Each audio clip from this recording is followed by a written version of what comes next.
এই নতুন বছরটা আমরা যেন বেশি বেশি আল্লাহর শুকরিয়া দিয়ে নতুন বছরটাকে সমৃদ্ধ করতে পারি, বেশি বেশি যেন আল্লাহর ইবাদত করতে পারি।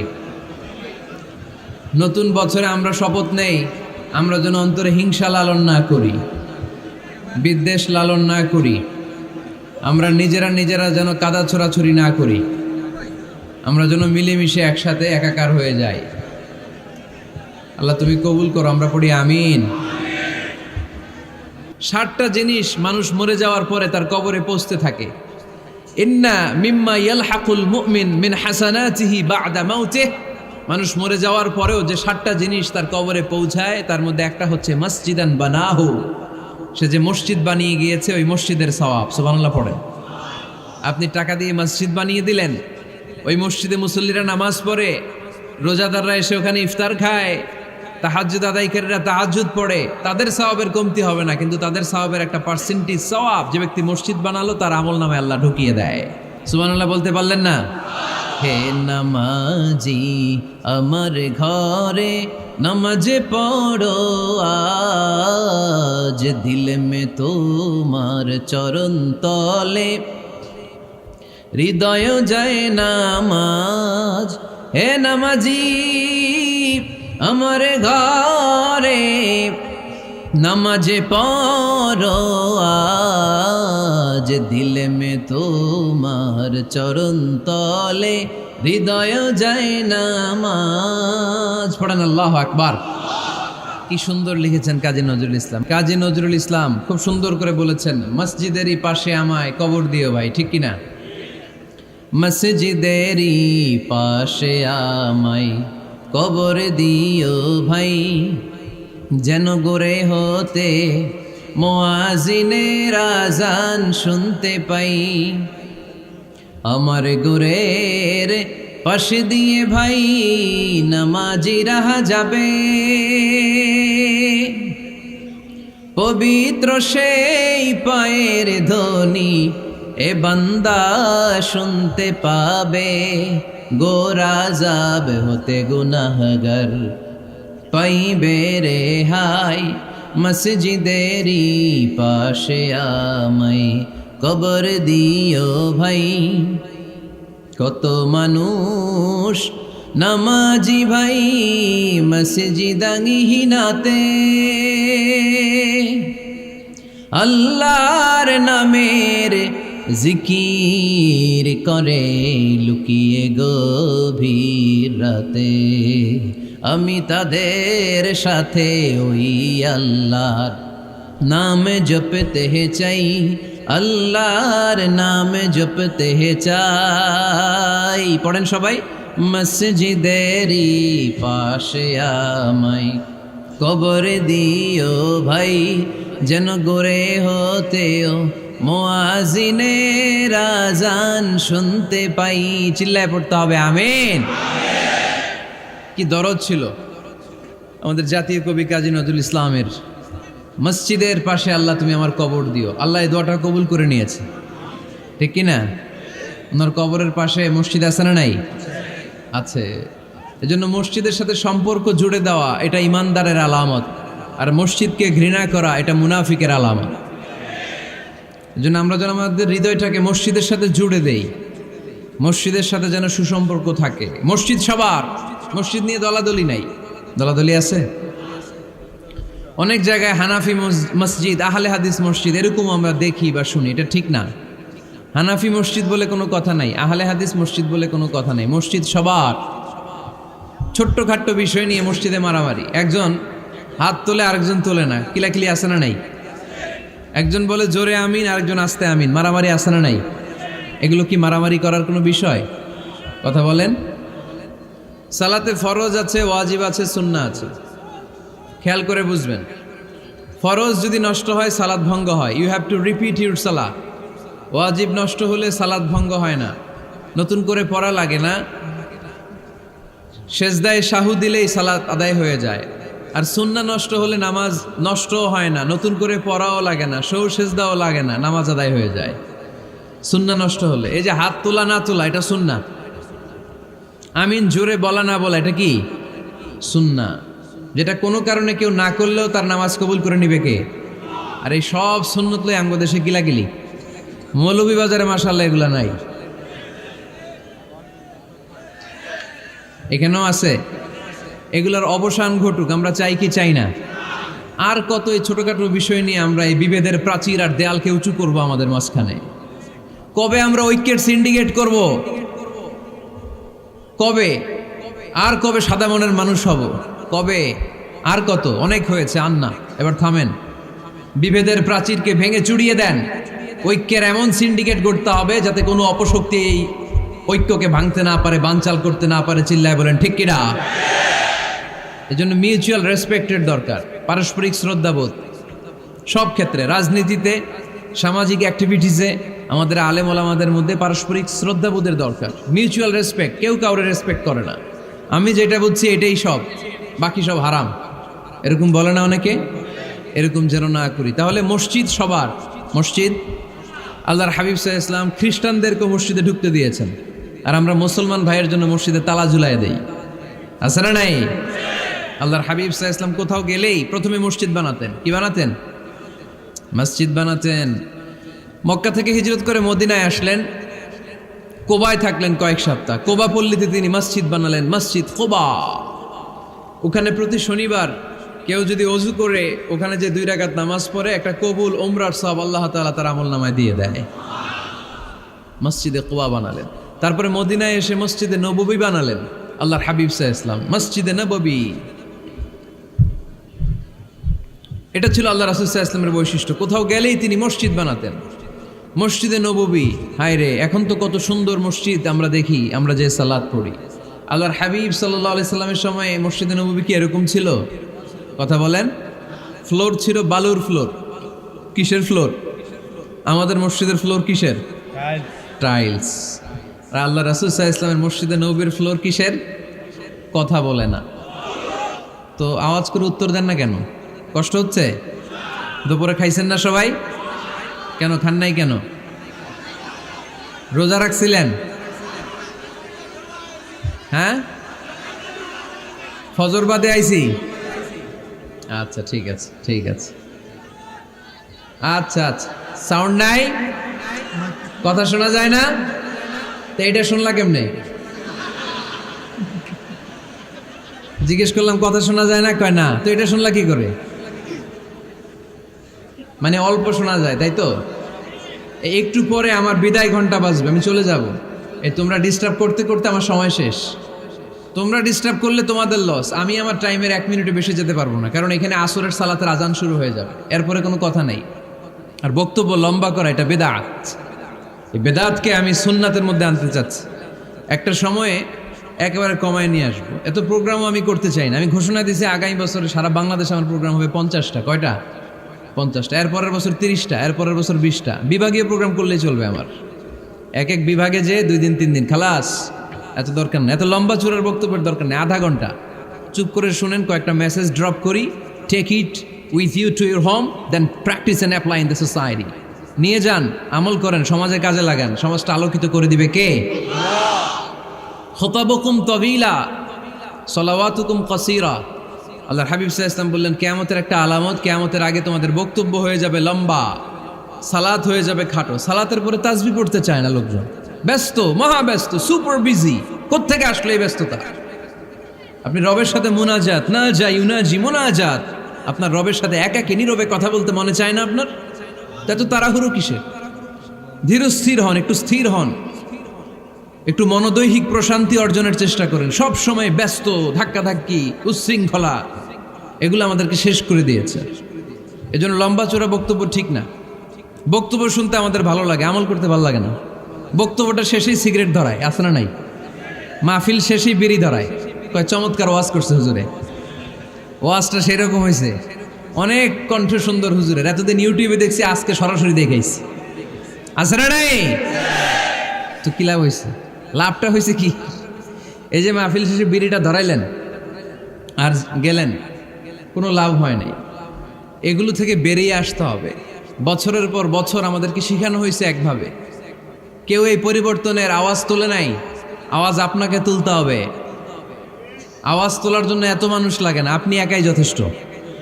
আপনি দাঁড়ান না সামনে, দেখবেন আপনার সামনে কেউ টিকে থাকতে পারবে না, ঠিক কিনা? কিন্তু আপনার শক্ত সিদ্ধান্ত লাগবে, পরিবর্তনের জন্য শক্ত মানসিকতা লাগবে যে আমি পরিবর্তন করতে চাই। We have to change. যুগ জামানা পাল্টে দিতে চাই না অনেকজন, এক মানুষই আনতে পারে জাতির জাগরণ। এক মানুষই বিপদকালে বাঁচায় কাফেলায়, ক্ষুদ্র ডিঙ্গি বাঁচায় জাহাজ অসীম দরিয়ায়। এজন্য আপনার শক্ত সিদ্ধান্ত পারে আপনার মৌলভীবাজারটাকে দেশের শ্রেষ্ঠ জেলা, শ্রেষ্ঠ থানা হিসেবে আল্লাহর কাছে কবুল করতে, ঠিক কিনা? এজন্য লম্বা চূড়া আলোচনা ঠিক না, ছোটখাটো অল্প কয়েকটা মেসেজ নিয়ে যেতে পারলেই দ্যাটস এনাফ।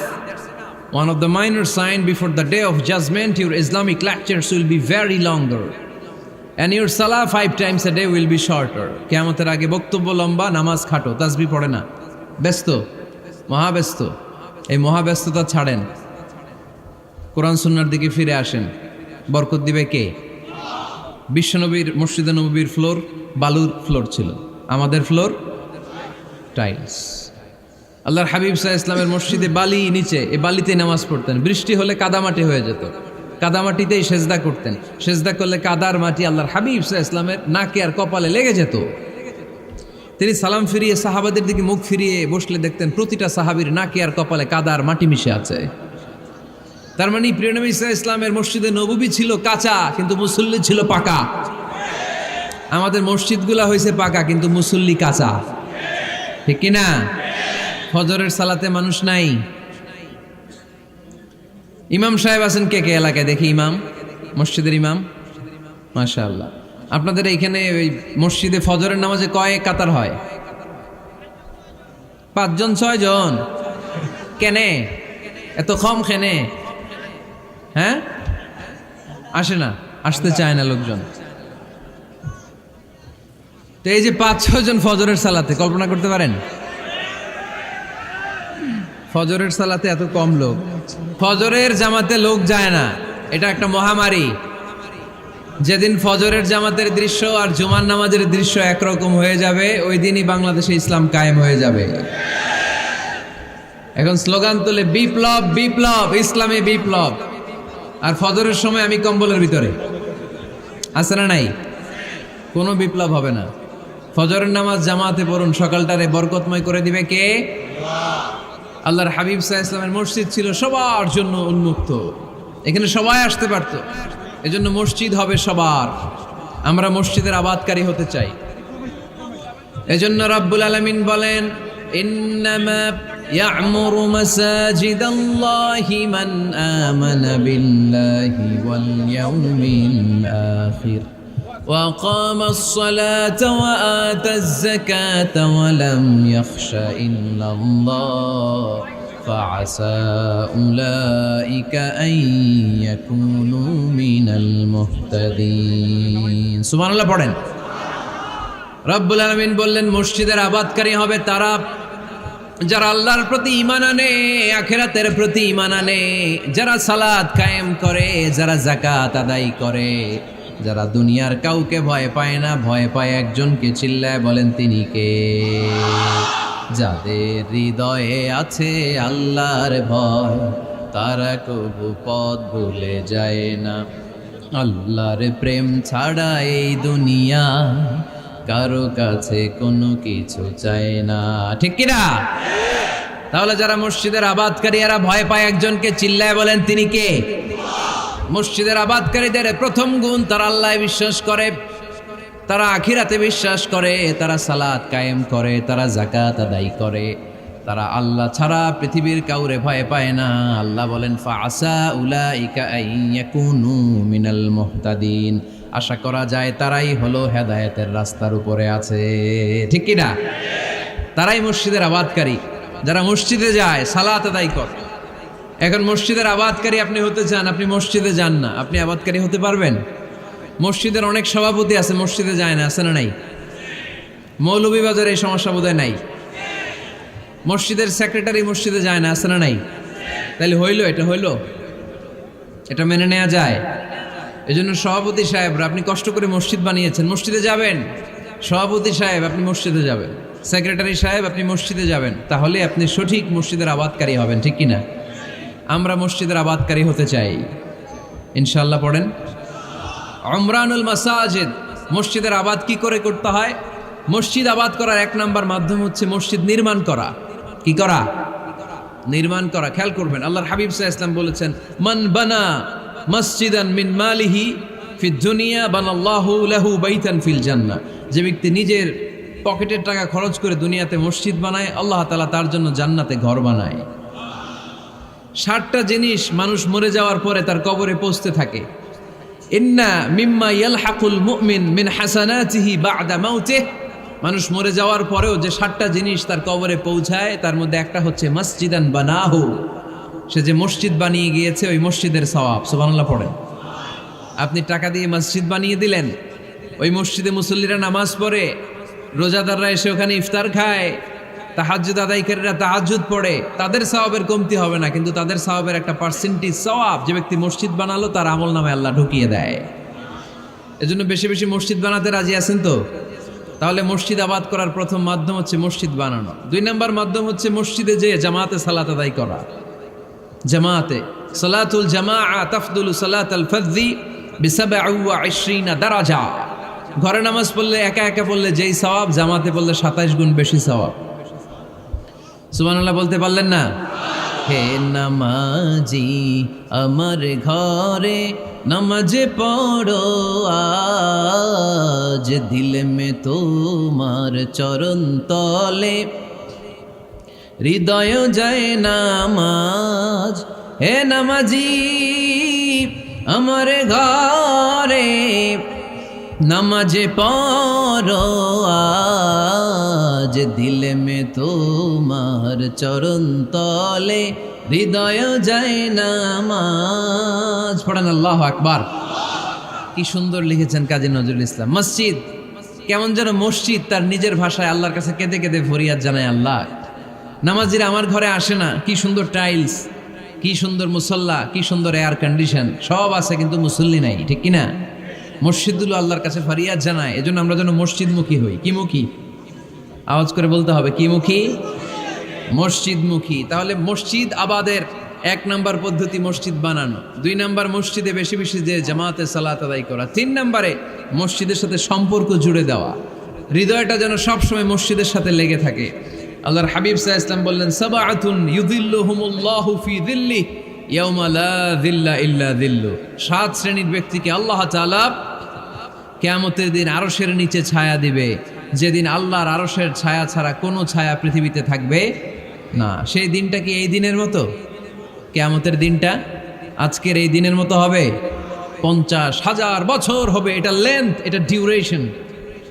কাআন সাফসাফা লা তারা ফিহা ইওয়াজা ওয়ালা আমতা, লেভেল প্লেইং ফিল্ড, তামার জমিন। একটু কল্পনা করেন তো ওই দিনটা কত ভয়ঙ্কর। বাবা ছেলেরে চিনবে না ওই দিন, ছেলে বাবারে চিনবে না, স্ত্রী স্বামীকে চিনবে না, স্বামী স্ত্রীকে চিনবে না, পীর সাহেব মুরিদ চিনবে না, মুরিদ পীর সাহেবকে চিনবে না, নেতা কর্মীকে চিনবে না, কর্মী নেতাকে চিনবে না। হায় হায়, ইয়া নাফসি ইয়া নাফসি বলে কাঁদবে। সূর্যটা মাথার কাছে চলে আসবে, সূর্যের তাপে মাথার মগজগুলো গলে গলে নাকের ছিদ্র আর কানের ছিদ্র দিয়ে টপ টপ করে বেয়ে বেয়ে পড়বে। তৃষ্ণায় মানুষগুলো পাগল পাড়া, জিহ্বাটা বের হয়ে নাভি পর্যন্ত ঝুলতে থাকবে। সেদিন সবাই পাগলের মতো ছুটতে থাকবে, কোনো ছায়া নাই আল্লাহর আরশের ছায়া ছাড়া। আল্লাহর হাবিব বললেন, 7 শ্রেণীর ব্যক্তিকে আল্লাহ তাআলা আরশের নিচে ছায়া দিবেন। এর মধ্যে 1 শ্রেণীর ব্যক্তি রাজুলুন কলবুহু মুআল্লাকুন বিল মাসাজিদ, ওই ব্যক্তি যার হৃদয়টা সবসময় আল্লাহর মসজিদের সাথে লেগে থাকে। মসজিদের সাথে যার হৃদয় লেগে থাকে তাকে আরশের নিচে ছায়া দিবে কে? এজন্য মসজিদের সাথে যেন আমাদের হৃদয়গুলো লেগে থাকে। অনেকেই দেখবেন এত ভালো নামাজে, জোহর পরে টেনশন করে আসরটা কই পড়বো, আসর পরে চিন্তা করে মাগরিবের সময় আমি কোথায় থাকবো, মাগরিবের সময় টেনশন, ইস এশাটা হয়ে গেলেই তো শেষ। এরকম লোক আছে না নাই? এদেরকে সেই কঠিন ভয়াবহ দিনে আরশের নিচে ছায়া দিবে কে? তারপরে মসজিদ আমাদের 4 নাম্বার পদ্ধতি, মসজিদকে পরিচ্ছন্ন রাখা, মসজিদকে ঝাড়ু দেয়া। মসজিদকে যারা পরিষ্কার করে তাদের হৃদয়ের যন্ত্রণা দূর করে দেয় কে? সাইয়েদনা ইব্রাহিম আলাইহিস সালাম এবং ইসমাঈল আলাইহিস সালামকে আল্লাহ তাআলা আদেশ করেছেন তাহহিরা বাইতিয়া লিত্তাইফিনা ওয়াল আকিফিনা ওয়ার রুকআই সুজুদ। হে ইব্রাহিম, ইসমাঈল, বাপ বেটা দুইজন মিলে মসজিদ ঝাড়ু দাও। কি ঝাড়ু দাও? মসজিদেরি ঝাড়ু বড়দার ও কামারে হাত শোনো আমার মুনাজাত। পড়েন, শোনো শোনো ইয়া ইলাহি আমার মুনাজাত, শোনো আমার মুনাজাত। পড়েন আমিন। মসজিদ ঝাড়ু দেওয়া মসজিদ আবাদের অন্তর্ভুক্ত। আপনারা কেউ কোনোদিন মসজিদ ঝাড়ু দিয়েছেন নাকি? কে কে দিয়েছেন দেখি? সবাই? সবাই মসজিদের খাদেম? মাশাআল্লাহ। আমিও দিছি মসজিদ ঝাড়ু, অনেক দিছি। মাশাআল্লাহ, আল্লাহ তুমি কবুল করো। যাদের হৃদয়ে বড় জ্বালা, ফ্যামিলিতে সুখ নাই, শান্তি নাই, তারা হৃদয়ে প্রশান্তি আনতে চাইলে এতিমখানায় যাবেন, এতিমের মাথায় হাত বুলিয়ে দিবেন, এতিমের মুখে খাবার তুলে দিবেন। আপনার হৃদয়টারে নরম করে দিবে কে? আল্লাহর ঘর মসজিদে যাবেন, নিজ হাতে মসজিদটারে একটু পরিষ্কার করে দিবেন, আপনার জীবনটারে উজালা করে দিবে কে? তাহলে এগুলো করার মাধ্যমে আমরা মসজিদের আবাদ করতে চাই। আমরা মসজিদের আবাদকারী হতে চাই কি চাই না? আল্লাহর ঘর মসজিদ আবাদ করার মতো শ্রেষ্ঠ কাজ পৃথিবীতে হতে পারে না। এই মসজিদের কিছু আদব আছে, আল্লাহ রাসূল সাল্লাল্লাহু আলাইহি ওয়াসাল্লাম বলেছেন এই আদবগুলো মেনটেন করে যেন আল্লাহর ঘর মসজিদের সাথে আমরা ব্যবহার করি। মসজিদের 1 নম্বর আদব হচ্ছে মসজিদে ওযুর সাথে প্রবেশ করা। কিসের সাথে? ওযু করে পরিচ্ছন্ন হয়ে মসজিদে প্রবেশ করা। এজন্য অপবিত্র অবস্থায় গোসল ফরজ, এরকম অবস্থায় মসজিদে ঢোকা যাবে? কথা বলেন, ঢোকা যায়? যেই নারীদের মাসিক চলতেছে, মেনস্ট্রুয়েশনাল পিরিয়ড চলতেছে, ওই নারীদের পক্ষে মসজিদে ঢোকা জায়েজ আছে? নাই। তাহলে এটা হলো 1 নম্বর আদব। মসজিদে ঢোকার সময় কি করে ঢুকবো? ওযু করে। আওয়াজ করে বলেন, কি করে ঢুকবো? ওযু করে। 2 নম্বর আদব হচ্ছে মসজিদে যাওয়ার সময় সবচেয়ে ভালো জামাটা পরে যাব, সবচেয়ে ভালো পাঞ্জাবিটা পরে যাব। জান তো আপনারা? না সবচেয়ে সিরাটা পরে যান? হ্যাঁ, অনেকের নামাজের জন্য একটা পুরান জামা আছে, সিরা পাড়া, এদিকে হাত উঠাইলে দিতে দেখা যায়, আছে না নাই? সবচেয়ে সিরা পাড়াটা রাখে নামাজের জন্য, কপাল পোড়া। আর সুন্নাতে খাতনার অনুষ্ঠানে গেলে মাশাআল্লাহ লেহেঙ্গা গায়ে দেওয়া যায়, আছে না নাই? না, আপনি ইবাদতের জন্য সবচেয়ে সুন্দর জামাটা রাখবেন। এজন্য রাব্বুল আলামিন বলেন, ইয়া বানি আদম খুযু জিনাতাকুম ইনদা কুল্লি মসজিদ। ও বনি আদম, তুমি যখন আল্লাহর ঘর মসজিদে ঢুকবা, ও বনি আদম, তুমি যখন নামাজের মুসল্লায় দাঁড়াবা, তোমার সবচাইতে দামি, সবচাইতে সুন্দর জামাটা গায়ে দিয়ে তুমি নামাজে দাঁড়াও। ঠিক কি না? তাহলে এখন মসজিদে যাওয়ার সময় কি গায়ে দিয়ে যাবেন বলেন? খিতা করবাইন? হ্যাঁ, মাশাআল্লাহ। হ্যাঁ, সবচেয়ে ভালো কাপড়টা আয়রন করে পারফিউম মেখে তারপরে আমরা যাব। রাজি আছেন তো? 3 নম্বর আদব হচ্ছে মসজিদে ঢোকার সময় বাম পা দিয়ে ঢুকতে হয়।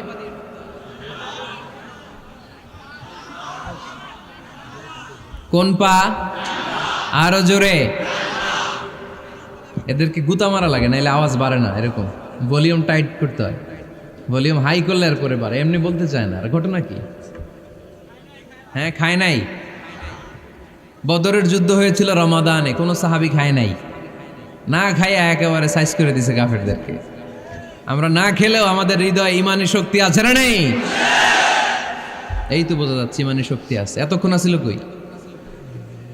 তো মসজিদে ঢোকার সময় কোন পা দিয়ে? এগুলো মনে থাকে আমাদের? ভুলা যাই আমরা, খেয়াল থাকে না তো এগুলা। এত কিছু মনের মধ্যে রাখলে এগুলো মনে থাকবে কেমনে? মসজিদে ঢোকার সময় কোন পা? আরো জোরে। বেরোয়ার সময় কোন পা? মনে থাকবে? মসজিদে যখন ঢুকবেন ডান পা দিয়ে ঢুকবেন, আর দোয়া পড়বেন, আউযু বিল্লাহিল আযীম ওয়া বিওয়াজহিল কারীম ওয়া সুলতানিহিল কদীম মিনাশ শাইতানির রাজীম। বিষ্ণু সাল্লাল্লাহু আলাইহি ওয়াসাল্লাম বললেন, যে ব্যক্তি মসজিদে ঢোকার সময় এই দোয়াটা পড়বে, শয়তান আফসোস শুরু করে। সে বলে, হায় হায়, আজকের দিনের জন্য, সারা দিনের জন্য তো তুই আমার ওয়াসওয়াসা থেকে বেঁচে গেলি। আজকের সারা দিনের জন্য তোরে আমি হারালাম, আজকের সারাটা দিন আল্লাহর পক্ষ থেকে প্রোটেকশন নিয়ে তুই বেঁচে গেলি। আজকের জন্য যা, কালকে তোরে আমি ধরবো। এজন্য এই দোয়াটা পড়ার দরকার আছে না? আউযু বিল্লাহিল আযীম ওয়া বিওয়াজহিল কারীম ওয়া সুলতানিহিল কাদীম মিনাশ শাইতানির রাজীম। 4টা বাক্যের দোয়া। মুখস্থ করতে কষ্ট হলে যে ইউটিউবে চলে যাবে আজকেই, ওখান থেকে শুনে আপনারা মুখস্থ করে নেবেন, এই দোয়াটা পড়বেন। তাহলে ওই দিনের জন্য শয়তানের ওয়াসওয়াসা, টেম্পটেশন, প্রভোকেশন থেকে আপনি আল্লাহ তাআলার প্রোটেকশনে চলে গেলেন। সুবহানাল্লাহ পড়েন।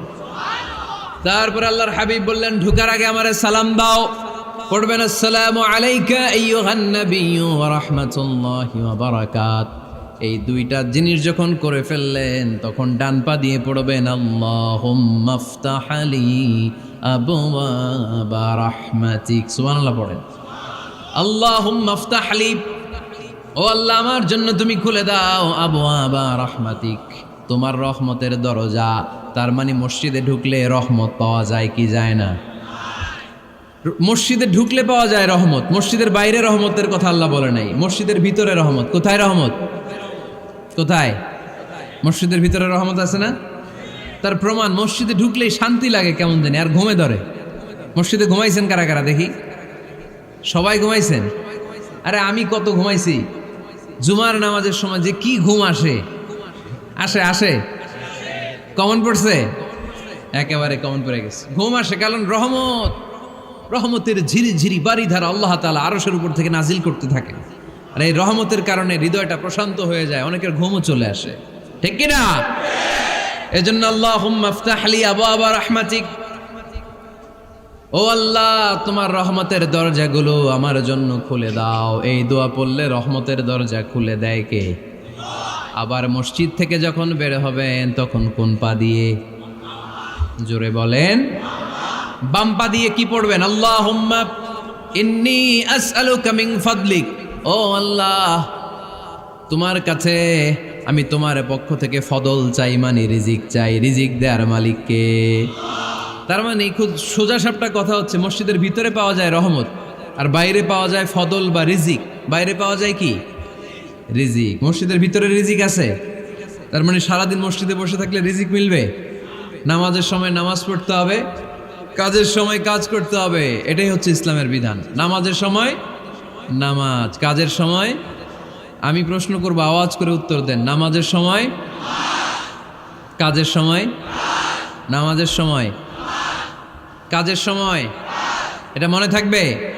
এজন্য আল্লাহ বললেন, ফাইদা কুদিয়াতিস সালাতু ফান্তাশিরু ফিল আরদি ওয়াবতাগু মিন ফাদলিল্লাহ। যখন তোমাদের সালাত শেষ হয়ে যায়, আল্লাহর রিজিক অন্বেষণের জন্য আল্লাহর জমিনে তোমরা ছড়িয়ে যাও। নামাজের সময় আসবেন, নামাজ শেষ বের হয়ে যান।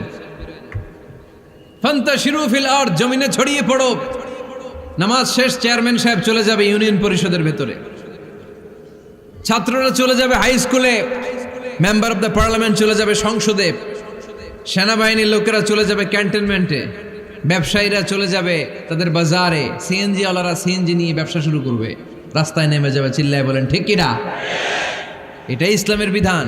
নামাজের সময় নামাজ, কাজের সময়।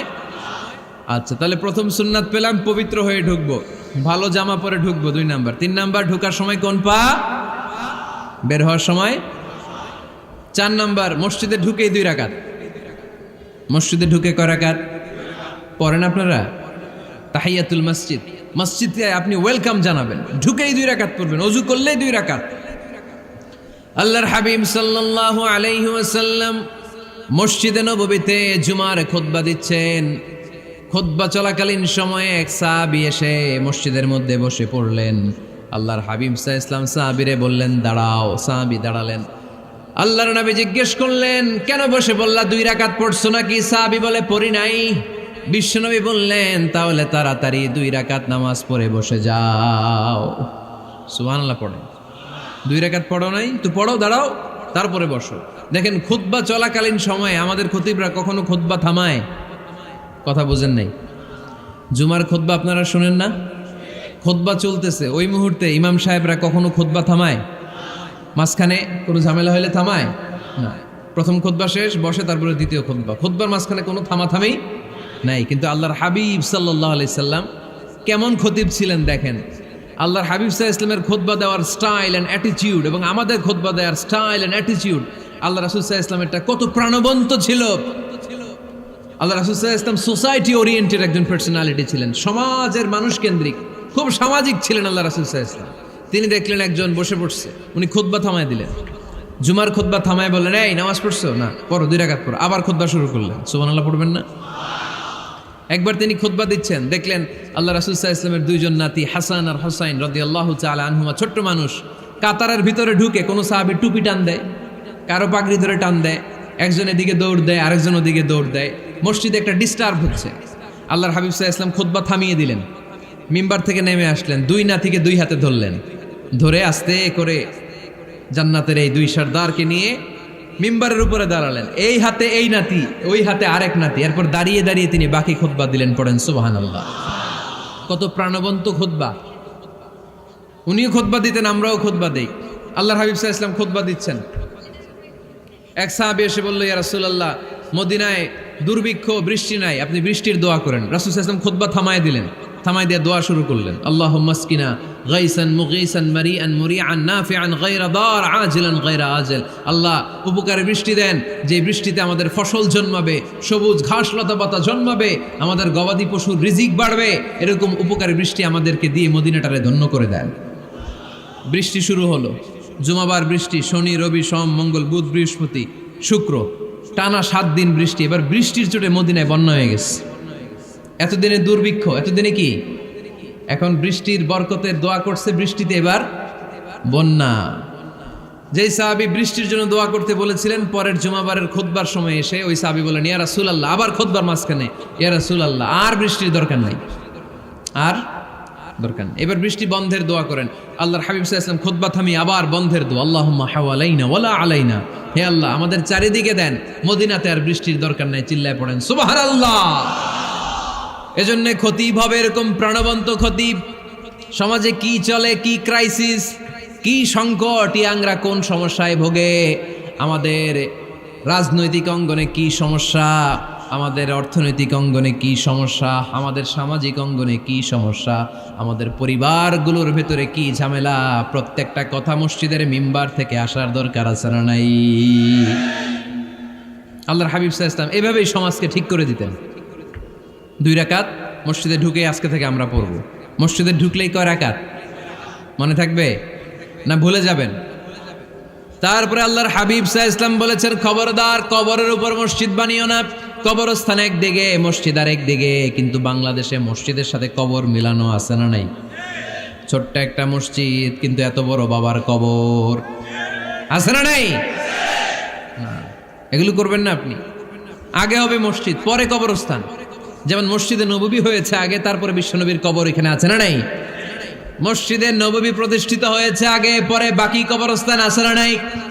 কিন্তু কোন আল্লাহর ওলির কবরস্থানের উপরে যদি মসজিদ বানান, তার উপর লানাত দিয়েছে কে? লাআনা রাসূলুল্লাহ আলাল ইয়াহুদ ওয়ান নাসারা ইত্তাখাযু কুবুর আমবিয়াইহিম মাসাজিদা। আল্লাহর রাসূলের লানত ইহুদি নাসারাদের উপর, কারণ ইহুদি আর নাসারাদের একটা খাসলাত, একটা বৈশিষ্ট্য ছিল, তারা তাদের নবীদের কবরের উপরে মসজিদ বানায় ফেলতো। এটা করা যাবে? এজন্য এলাকায় এলাকায় এই ঝামেলা, কবর আর মসজিদ হবে আলাদা। আবার মসজিদের কেবলার দিকে যেন কবরস্থান না হয়, তাহলে শিরক হওয়ার সম্ভাবনা আছে না নাই? খুব সাবধান, আল্লাহ সব মাফ করে কিন্তু শিরক মাফ করে না, ঠিক কি না? শিরক হচ্ছে মহাপাপ, সব পাপের বাপ। এজন্য আমরা সব করলেও শিরকের গুনাহ মুসলমান কখনো করতে পারে। এরপর আল্লাহর হাবিব বললেন, মসজিদকে পরিষ্কার পরিচ্ছন্ন রাখো, এটাও মসজিদের আদাব। মসজিদে আতর লাগিয়ে দেন, বাখুর জ্বালিয়ে দেন। আপনাদের এই এলাকার মধ্যে তো বাখুরের অভাব নাই, আগরের অভাব নাই, ঠিক কিনা? গতকাল প্রোগ্রাম ছিল কই? সুজানগর, আগরের রাজধানী। আগর চিনেননি আপনারা? হ্যাঁ, এই যে দেহনেল উদ পারফিউম, আপনাদের এই যে মাহাতাব সাহেবের আল হারামাইন, এরপরে যে আজমল কোম্পানি, এও আপনাদের এই মৌলভীবাজার এলাকার। এরকম অনেক কোম্পানি আছে দুবাই ভিত্তিক, গোটা বিশ্বে ওনারা ব্র্যান্ডিং করেছে। এগুলোর র ম্যাটেরিয়াল, কাঁচামাল যায় হচ্ছে আপনাদের মৌলভীবাজার থেকে। সম্মানিত ভাইয়েরা, মসজিদ পরিষ্কার পরিচ্ছন্ন রাখবেন, এই বাখুর জ্বালাবেন, দেহনেল উদ, এই পারফিউমগুলো ছড়িয়ে দিবেন। মসজিদের মধ্যে অনেক মসজিদে দুর্গন্ধ আছে না নাই? এই কার্পেটের মধ্যে ময়লা, পরিষ্কার করেন। আল্লাহর হাবিব সাল্লাল্লাহু আলাইহি ওয়াসাল্লাম বলেছেন, খবরদার। আম্মা জান আয়েশা বর্ণনা করেন, আমার রাসূলুল্লাহ সাল্লাল্লাহু আলাইহি ওয়াসাল্লাম বিবিনাইল মসজিদ ফি দুয়ার, ওয়া আন তুতাইয়াবা ওয়া তুনাজ্জাফ, আমরা যেন এলাকা এলাকায় মসজিদ বানাই, মসজিদগুলোকে যেন পারফিউম দিয়ে আতর দিয়ে সুগন্ধময় করে দেয়। বিশ্বনবী আদেশ করেছেন, সুবহানাল্লাহ পড়েন। এজন্য কোনো অপরিচ্ছন্ন মসজিদ থাকতে পারবে না। মসজিদের পাশ দিয়ে গেলে আতরের ঘ্রাণে আমোদ হয়ে লোকজন যেন বুঝতে পারে এটা আল্লাহর ঘর, মসজিদ। চিল্লায় বলেন ঠিক কিনা? এরপরে আল্লাহর হাবিব সাল্লাল্লাহু আলাইহি ওয়াসাল্লাম বলেছেন, মসজিদের আরেকটা আদব হলো মসজিদকে অতিমাত্রায় ডিজাইন না করা। বেশি ডিজাইন করা যাবে না। এমন ডিজাইন করা যাবে না যে এটা মসজিদ বোঝাই যায় না। এত লাইটিং ফাইটিং করে, এটা কি মসজিদ না কমিউনিটি সেন্টার বোঝাই যায় না। আছে না নাই? আছে। এরকম যেন আমরা না করি সম্মানিত ভাইয়েরা। বিশেষ করে মসজিদের সামনের দেয়ালে। কোন দেয়ালে? সামনের দেয়ালটা কেবলার দিকে যেই দেয়াল, এই দেয়ালটা হতে হবে ফ্রেশ, যাতে করে মানুষের দৃষ্টি আকর্ষণ না করে। প্রায় মসজিদের দেয়ালের মাঝখানে দেখবেন আপনি ক্যালেন্ডার ঝুলায় রাখে, আছে না নাই? মৌলভীবাজারের কি অবস্থা? খিতা খবর আছে?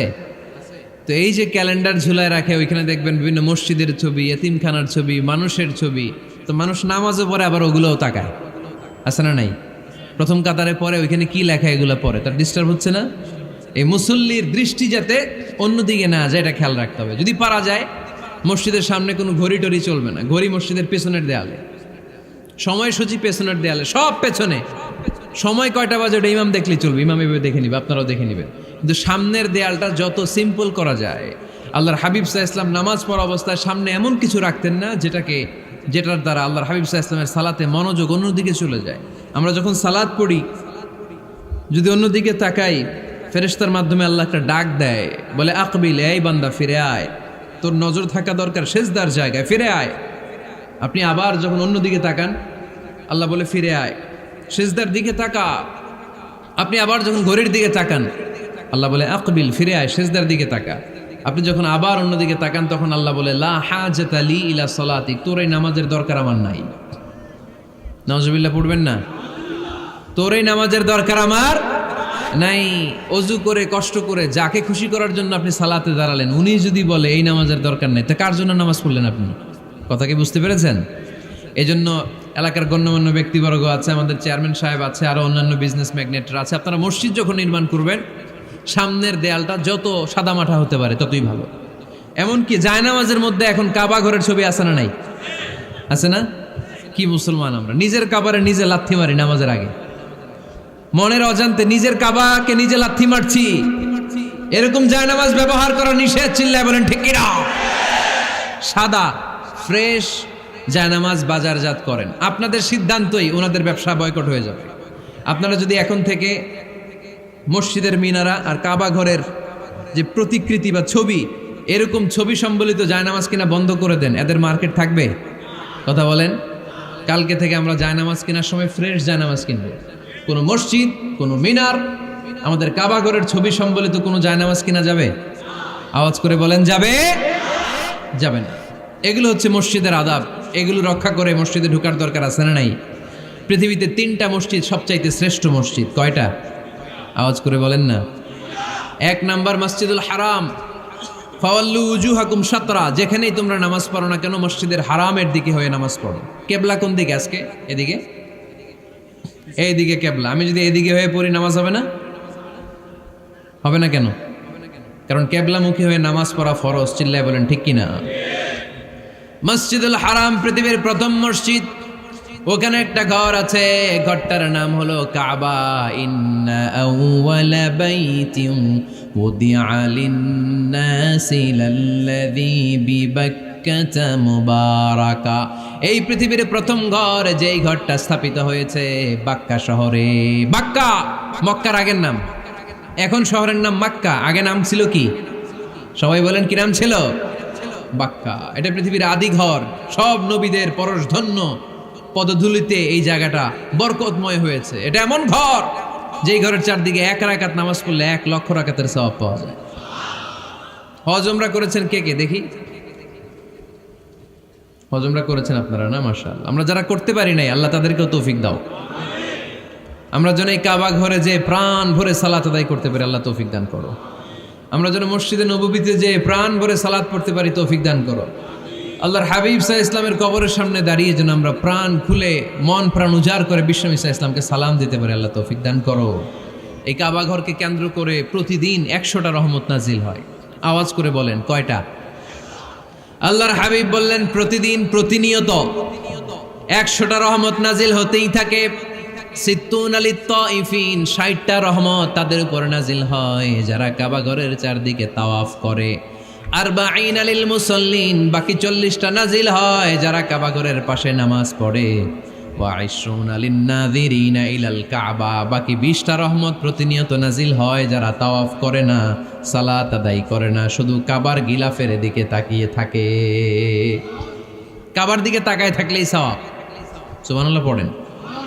এক রাকাতে কয় লক্ষ রাকাতের সওয়াব।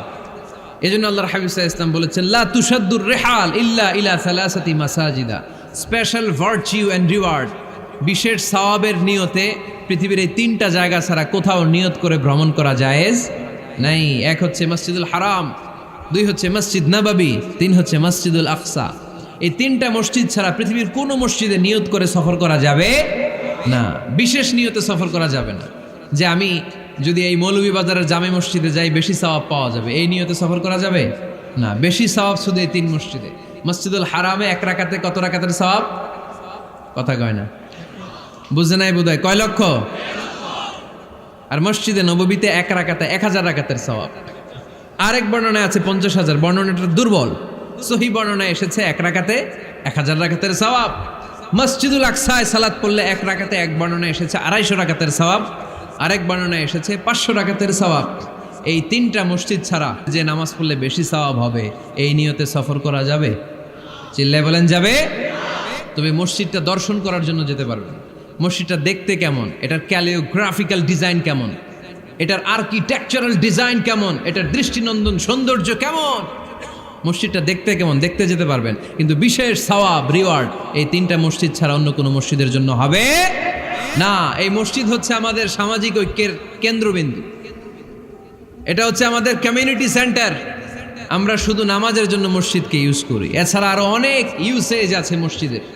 খেয়াল রাখবেন, আমাদের মুসলমানদের মসজিদ হিন্দুদের মন্দিরের মতো নয়। কোথায় আজান হয়েছে? শেষ করে দিব না? সুবহানাকাল্লাহুম্মা ওয়া বিহামদিকা আশহাদু আল্লা ইলাহা ইল্লা আনতা আস্তাগফিরুকা ওয়া আতুবু ইলাইক।